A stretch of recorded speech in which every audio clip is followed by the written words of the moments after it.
सबसे पहले जब हम जनगणना की बात करते हैं तो सबसे पहले आधुनिक विश्व में अगर हम देखें तो जनगणना करने वाले अगर पहले देश की हम बात करें तो उस देश का नाम है स्वीडन। क्या नाम है? स्वीडन। तो स्वीडन विश्व का पहला आधुनिक देश हुआ जिसने पहली बार क्या करी थी भाई? जनगणना करी थी और इसने करी थी 1749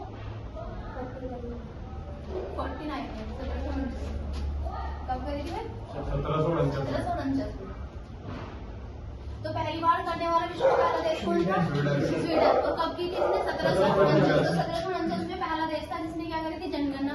और अगर हम भारत की बात करें तो भारत में जो पहली बार जनगणना हुई थी वो कब हुई थी भाई? 1872 में। कब की गई थी? 1872 में। और 1872 में जब भारत में पहली बार जनगणना की गई थी तो ये भारत की पहली आधुनिक जनगणना करी गई। और ये जो जिस गवर्नर के टाइम पे की गई थी उसका नाम था लॉर्ड मेयो। क्या नाम था? तो कब की गई थी भारत में पहली?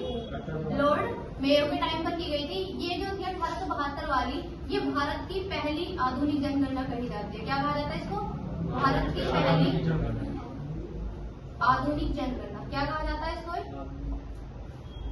बताएंगे? भारत की पहली आधुनिक जनगणना किसके टाइम में हुई थी? लॉर्ड मेयो के टाइम में। और हुई कब थी? 1872। फिर 1872 के बाद जो अगली बार जनगणना होती है वो होती है 1881 में। कब होती है? 1881 में। और 1881 में जो पहली जनगणना होती है, 1881 वाली जो दूसरी जनगणना होगी, ये भारत की जनगणना होगी। यहाँ पर फिक्स कर दिया जाएगा कि अब जो जनगणना होगी वो हर 10 साल बाद होगी। क्या फिक्स कर दिया जाता है यहाँ पर?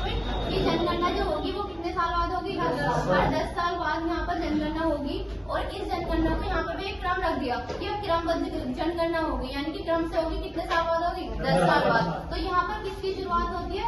क्रमबद्ध जनगणना की। किसकी शुरुआत होती है यहाँ पर? क्रमबद्ध जनगणना की शुरुआत कब से होती है? 1881 में। फिर 1881 के बाद हम देखते हैं 1881 के बाद क्या है? 1891 में होती है। फिर 1891 के बाद 1891 के बाद कौन सा आएगा? 1901। कौन सा आएगा? 1901। तो 1901 की जनगणना। तो 1901 में इसके बाद जो होती है वो कब होगी? पहले तो 1891 में होगी। फिर इसके बाद जो दूसरी होती है वो कब होती है? 1901 में होती है। और ये जो 1901 वाली जनगणना है इसको कहा जाता है पहली बार जातिगत आधार पर होने वाली जनगणना। कौन सी जनगणना है ये? जातिगत आधार पर। तो जातिगत आधार पर होने वाली पहली जनगणना कौन सी है? 1901। ये जातिगत आधार पर पहली जनगणना कही जाती है। कौन सी भाई? 1901 वाली जनगणना। और अगर हम बात करें यहाँ पर कौन से लॉर्ड हुआ करते थे तो यहाँ पर था लॉर्ड रिपन। कौन था इस टाइम पे यहाँ पर? Lord Ripon. तो 1881 वाली जब क्रमबद्ध जनगणना की शुरुआत हुई थी, मुझे बताओ जरा वो कौन से गवर्नर के टाइम में हुई थी भाई? लॉर्ड रिपन के टाइम में। और कौन सा ईयर था? 1881। कब इसमें क्या हुआ था? क्रमबद्ध जनगणना की शुरुआत कर दी गई। और अब कितने साल बाद जनगणना रखा गया भाई? 10 वर्ष बाद क्या होगी? अब जनगणना होगी। फिर इसके बाद देखो हमें 1891 इसमें ऐसा खास नहीं हुआ था, लेकिन इसके बाद हम देखते हैं 1901 और इसमें क्या हुआ था? पहली बार जातिगत आधार पर जनगणना की बात की गई। फिर इसके बाद जो अगला ईयर आएगा वो कौन सा आएगा? 1911। 1911 के बाद कौन सा आएगा? 1921। 1911 से जब हम 1921 के बीच की बात करते हैं तो यहाँ पर 1921 में क्या होता है? यहाँ पर जनसंख्या जो वृद्धि है वो नकारात्मक चली जाती है। क्या चली जाती है भाई? नकारात्मक। यानी कि जनसंख्या में वृद्धि होने की जगह क्या हो जाती है? कमी। क्योंकि इससे पहले ही हमारे यहाँ पर इससे 2 साल पहले ही भारत में क्या होता है भाई? अकाल वगैरह बढ़ जाता है और थोड़ा यहाँ पर बीमारियां वगैरह फैल जाती है, जिसकी वजह से करीब 12 मिलियन लोगों की क्या हो जाती है? डेथ हो जाती है। और जब इनकी मृत्यु हो जाती है तो इस दौरान क्या होता है? जनसंख्या में नकारात्मक वृद्धि हो जाती है। क्या होता है भाई? नकारात्मक वृद्धि का मतलब क्या है भाई? जनसंख्या में कमी। क्या होता है भाई?